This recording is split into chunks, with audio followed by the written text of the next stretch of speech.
not summon for Anaxa, or maybe you should. So that's what we're going to be going over today's video, guys, why you should and or should not be pulling on Anaxa. So let's go ahead and get the glaze out of the way first and talk about all the reasons why you should pull, what makes him so good, why he's so good, right? When you have all the pieces to an Anaxa team, the team will shine with him. Now, there maybe the adverse can be said, and I think you know where that's leading for side 2 over here, but we're going to get to that in a second here.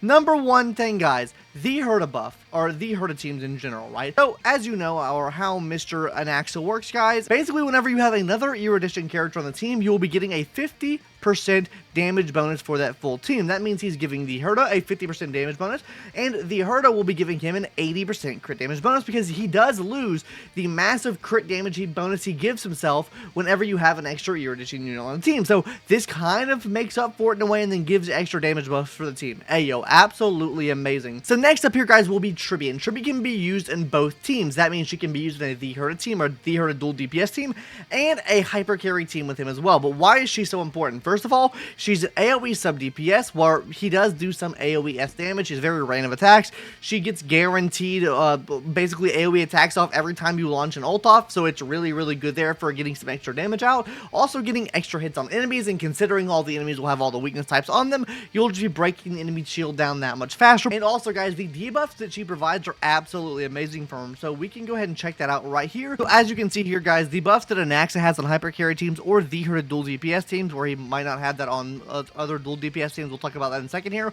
But overall, guys, he gets a crit damage multiplier, either 80% or the massive over 100% crit multiplier he gets, and then he gives himself defense percentage as well, or he has defense shred that he can use himself but no one else on the team can. But then that's where Miss Tribby comes into play, because she will be enabling the res multiplier and the vulnerability multiplier as well, because she plays both these roles, so she helps him round out his damage even more. And then the final thing on this list here, guys, would be Remembrance MC. The biggest thing with Remembrance MC, guys, is going to be the true damage they provide, but on top of this, they're also providing crit rate and crit damage as well. Crit damage doesn't really matter as much, just because he already gives himself so much, especially if you're running him on a the Herta team, or if you're running him on a hyper carry team as well. But the big thing here is the crit rate. This allows you to build more into crit damage or more into other stats in general, like attack percentage, crit damage, and then like I said, the true damage is going to be really big for him as well. Now let's hop into number 2 here, guys, which is going to be, what do you know, the buffs and utilities he provides. Like we mentioned there before, guys, when you have him on the team, just him on the team, he's giving himself a 140% crit damage bonus. That is absolutely massive. That's why I say crit damage doesn't matter all too much. On to the point number 2 now is going to be having 2 erudition characters on the team. He's giving the team a 50% damage bonus. That's absolutely massive. Now, number 2 thing he does, you guys, and this plays into him a lot. He does an AoE CC, meaning whenever you use his ultimate move, he'll be basically ceasing every single enemy on the field until their turn comes back around. This can actually play a pretty big role in many different comps, right? Whether you're running him on like a hyper carry team and or a dual DPS team, just having the AoE CC is really nice, because that means the enemies can't go, the enemies can't damage you, right? So that's less of a chance for them to kill you. Also, sustainless teams. This is going to help him out a lot there too, right? Because if you're thinking about running maybe a team with, let's say, the Herta, Tribby, Remembrance MC, and him, this team could work because of his AoE CC that he can do. Now, obviously, there's some enemies in the game where this doesn't work against, and in that case, then you probably don't want to run that team as much, but this does help out the use of sustainless comps because he can make the enemy not attack you. And then finally, guys, he has a weakness implant, which means he can put every single weakness type on the enemy, meaning the Herta will always be hitting against an ice type enemy because he makes them ice, right? Now, he doesn't decrease the res like Silverwolf does, but he does implant the weakness, which leads to faster weakness break as well, which leads to a better use of a sustainless comp, because now what you can do is you can hit these enemies, break their shields even faster, and if you can break their shield, obviously they reduce down the actual under there too. So overall, this is just really good for sustainless comps and just keeping the enemy down and not letting them attack you. Next, he has basically defense down for himself, or you know, he'll bypass weakness himself. And then finally, he has a damage buff to himself as well, meaning if you have a certain number of debuffs on the enemy or a certain number of weakness implants on the enemy, he'll be increasing his own damage, and he will be giving himself more defense reduction throughout his attacks. And then our final category, guys, which is going to be easy build most of the time. And the reason I say it's most of the time is because, well, yes, he does give a lot of free crit damage on his own, and he has a lot of free crit damage when the Herta's on the team. All he really needs is crit rate, which makes it an insanely easy build. If you don't have the Herta, that team's kind of shot in the ass, which we'll talk about in a second here.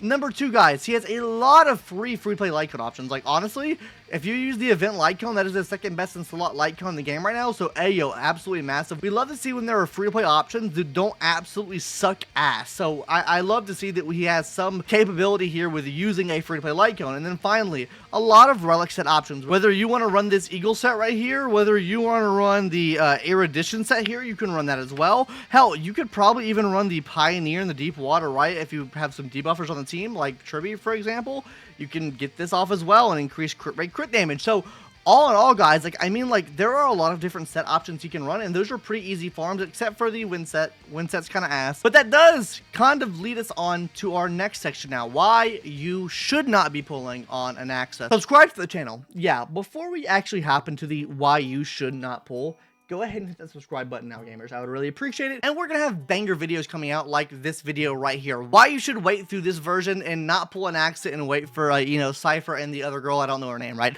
So subscribe to the channel, and now let's get back to the video. First things first, guys, you kind of need one unit for each team. And what I mean by this is that you kind of need the Herda for dual DPS erudition teams. If you don't have this, you lose a lot of crit damage. You'll be losing, that's negative 80% crit damage here. So if you don't have 80% crit damage here, you're not going to be getting the 140% here either. If you're not getting the 140%, you're not getting the 80%. And he's really only giving himself in his kit plus 12% crit rate as well. So, I mean, like, build becomes a lot harder if you are trying to run him in a dual DPS team without the Herda. It's just, honestly, it's better to run him hyper carry at that point. But now you're running him hyper carry, what do you need? You really want Sunday. Like, literally, I think his best in-slot supporter is going to be Tribby and Sunday. Those are the best two in-slot supports, but he really does want Sunday more than anyone else, I feel like, because Sunday gives energy, which is nice, so getting free energy here. Sunday will also be providing what?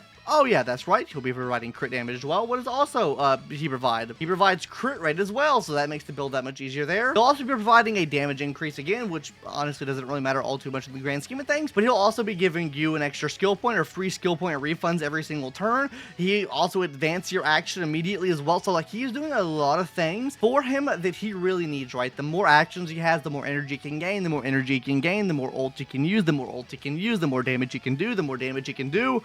You can go on forever with this. You know what I'm saying, right? But yeah, guys, if you don't have either of these two units, I think he does lose a lot of value, unless you have Tribby, of course. I think if you have Tribby, he also can work pretty well, but if you don't have Tribby, if you don't have the Herda, if you don't have Sunday, I do think he falls off quite a bit. With that being said, guys, there's one final kind of nitpick that I have with him, and that nitpick is that he really offers no buffs or debuffs for the team. Now, he does offer one 50% damage buff for the team. Is that really that good in this day and age? Like, is really a 50% crit or a damage percent increase that good nowadays? No, not really. Like, a lot of characters can do that just by fucking wiping sweat off their ass, okay? Like they can just do it, okay? And that kind of leads us to our, like, little team chart here, right? These are the teams that he kind of works with. Okay, well, first of all, I fucked this up. Okay, don't worry about him. And this chart looks a lot slimmer than you might have originally thought, right? Because he is touted to be the free-to-play king, right? He is touted of being like, oh, I will save Honkai Star Rail's free-to-play players, right?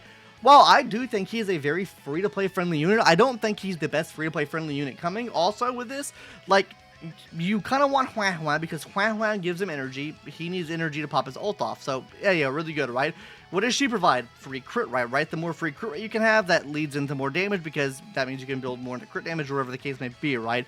Now, outside of this though, guys, right? If you want to run dual DPS, you could maybe run them with these two characters, right? But if you run with these two characters, then you're not getting additional buff. That makes the build much harder, right? So that's not really fair to free-to-play players.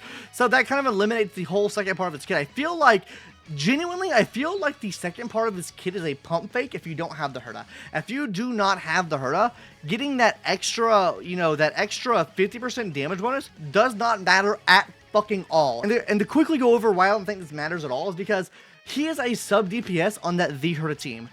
I genuinely do not think if we get another DPS in the erudition class, you will be using him with that DPS unless that DPS gives a buff to him as well, like a massive buff to him as well. The Herda will be giving a massive crit damage bonus to him, and she works really well with this other erudition units in general, just from how her kit works. She is the emanator of erudition. She will be the main DPS for erudition. She can also be a sub DPS as well, so if another like sub DPS, main DPS for that team comes out, you're probably replacing him. Genuinely, guys, you might disagree with me in the comment section, and I know a lot of people probably will, but if anyone's getting replaced on the Herta team, it is going to be him. It is not going to be her because she provides utility for the team, whereas he provides a lot of utility for himself. So, I mean, yeah, in that case, the matter just kind of blows for him, right? Now, let's hop into the final region, guys, which, as you may have seen right here, oh, that's for the next video. We're going to talk about that right now, guys, because we're talking about the future units. We have Cypher, and then I don't know her name, right? So, yeah, those are the 2 units we're getting here. As you can see, we have another video. If you want to see that video, make sure you're subscribed to the channel because we'll be going over all the reasons on why you should be waiting for the next version with Cypher and this girly girl right here.